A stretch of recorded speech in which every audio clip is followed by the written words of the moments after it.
William D. Berry was renowned internationally as a wildlife artist. Through his disciplined artistic prowess, Berry's clear vision translated a scientifically accurate and artistically compelling portrait of the creatures and the habitats of Alaska. Extensive periods of observation in the wild endowed him with a unique ability to capture animals on the paper in a wide range of artistic mediums. Whether it was depicting fox cubs or caribou, Berry managed to capture what you might encounter on a walk out in the wild in Alaska.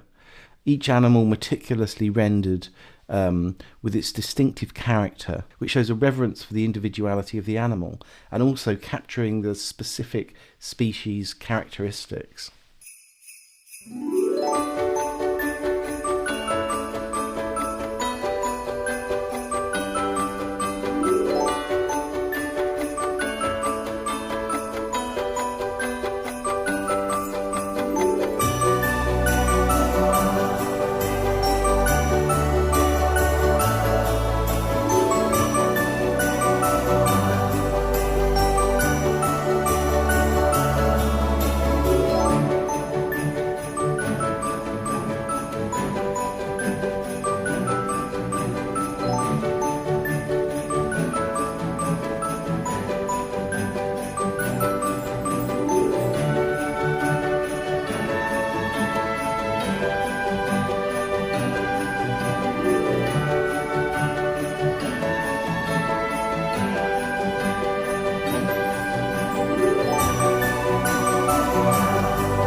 Throughout this course, we're going to be learning to analyse the drawing process.